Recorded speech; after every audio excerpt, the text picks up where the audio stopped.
Shabbat Shalom Mevorach, j'espère que vous allez bien, que vous avez passé une bonne semaine. On reprend les cours de 5 minutes. Paracha de cette semaine, Parachat Noach.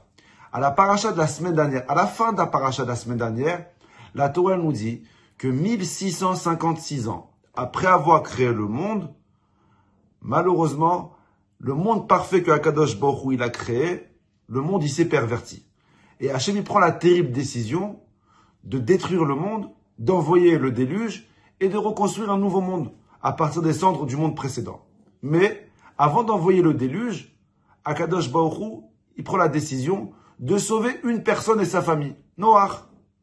Alors tu vas me dire, pourquoi Akadosh Baruch Hu il décide de sauver seulement Noach? Qu'est-ce que Noach il avait de spécial? Et la Torah nous dit, Hachem il a choisi de sauver Noach et ses enfants parce que Noach ish tzadik tamim haya bedorotav. Noach c'était un homme juste, un homme intègre. Et à Elohim italech Noach. Noach il marchait avec Dieu. Vous savez c'est rare de dire ça sur une personne. Que Akadosh Baruch Hu il témoigne sur un être humain qu'il est juste, qu'il est tzadik, qu'il est intègre, qu'il marche avec Dieu. Il n'y a pas beaucoup de personnes, je pense sur terre, que Akadosh Baruch Hu il peut témoigner ça sur eux. Mais Hachem il témoigne sur Noach. Noach c'était un juste, il était intègre, il marchait avec Hachem. Donc c'est pour ça qu'Hachem il le sauve. Le jour J il arrive. Le jour du déluge, Noach, il a respecté, il a fait tout ce que Akadosh Baruch Hu lui a demandé de faire. Il a construit le bateau comme Hachem lui a demandé. Il a réuni dans le bateau toutes les plantes du monde. Il a réuni dans le bateau tous les animaux qu'il y avait sur terre. Le déluge, il s'apprête à descendre sur terre et c'est écrit dans la Torah, Vayavo Noach mipene me'amaboul, que Noach, il a été forcé de rentrer dans le bateau quand le déluge il a commencé à descendre sur terre. Il a été forcé littéralement. Rachid sur place, il pose une question. Rachid dit, mais je comprends pas. Forcé, tu dis? Pourquoi Noach, il a été forcé? Mais ça fait 120 ans qu'il se prépare. Et quand il a construit son bateau, c'était pas la croisière s'amuse. Il faisait un bateau parce qu'il sait comme quoi Hachem, il va détruire le monde. Alors, Hachem, il l'a pas pris au dépourvu. Pourquoi Hachem, il force Noach? Pourquoi c'est écrit forcé? Et Rachid donne une réponse surprenante. Rachid dit, Noach mikatne amanaya. Noach, c'était un homme avec peu de foi. Ma'amin veno ma'amin, Rachidi. Noach il croit et Noach il croit pas. Un coup il croit, un coup il croit pas. Et comme il avait peu de foi, et un coup il croit pas, Hachem il a dû le forcer à rentrer dans le bateau. Rabotai, quand tu lis ça, tu te dis mais je comprends pas, c'est contradictoire.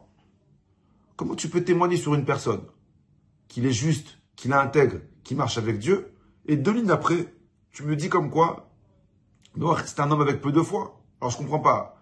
Il est juste, il est intègre, il a pas beaucoup d'émouna. Il est quoi, Noach? Comment la Torah peut dire comme qu'il n'est pas beaucoup d'émouna? Un type qui est prêt à construire un bateau pendant 120 ans. Un type qui est prêt à parcourir le monde entier. Et parce qu'il a parcouru le monde entier pour aller réunir les animaux.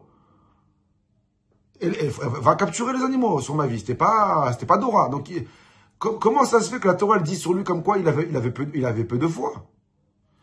Il y a plein de réponses sur le sujet. Il y a un grand tzaddik qui s'appelle Rabbi Levi Yitzhak de Berditchev, qui a écrit un livre qui s'appelle Kedushat Alevi. Il a une réponse qui est magnifique, que je pense qu'il nous touche à nous tous. Et le Rav il dit comme ça. Yesh she'oved et Hashem. Il y a beaucoup de personnes qui servent Hashem. Ils passent des journées à étudier. De 8h du matin jusqu'à 8h le soir, 12 heures consécutives, ils étudient.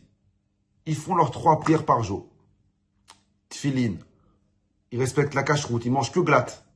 Que chalak bet Yosef. Tsniout. Chapeau, barbe, ce que tu veux. Et le Rav, il te dit, Vechoshev belibo. Mais quand l'heure de la prière, il arrive, il pense, Miani sheachol levatel tagezera. Qui je suis?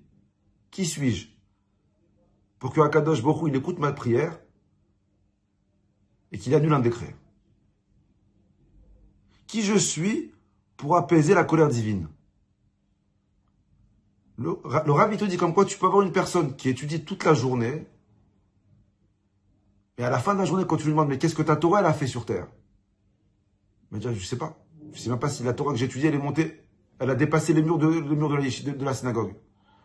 Malheureusement, il y en a plein qui font plein de mitzvot, que ce soit Kashrut, Shabbat, Nida. On fait la mitzvah, mais on n'est pas persuadé que Hachem il est fier de notre mitzvah. On n'est pas persuadé comme quoi notre mitzvah, notre fila, elle fait changer les choses.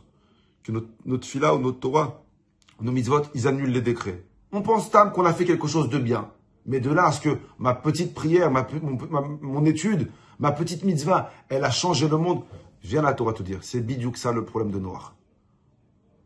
Noach, son problème, c'était qu'il avait une très grande émouna en Dieu. Mais il n'avait pas une émouna. Il n'avait pas confiance dans la force de sa prière. Il n'avait pas confiance dans la force de son étude. C'est pour ça que Noach, il n'a même pas pris la peine de prier pour le monde parce qu'il s'est dit ça ne sert à rien. Ma prière, elle ne sera pas écoutée. Une personne qui pense que sa Torah, elle est petite aux yeux d'Hachem. Une personne qui pense que sa tfila, elle est petite aux yeux d'Hachem et qu'elle ne peut pas faire grand-chose, alors lui, il peut être tzaddik, il peut être juste, il peut être intègre, mais aux yeux d'Hachem, c'est un homme qui a une petite émouna. C'est un homme avec peu de foi. Avoir la foi, c'est pas seulement avoir confiance en Dieu, avoir foi en Dieu. Avoir la foi, c'est avoir foi que nos mitzvot, que nos efforts, que notre tfila, elle fait changer les décisions de Dieu. Shabbat Shalom, à la semaine prochaine.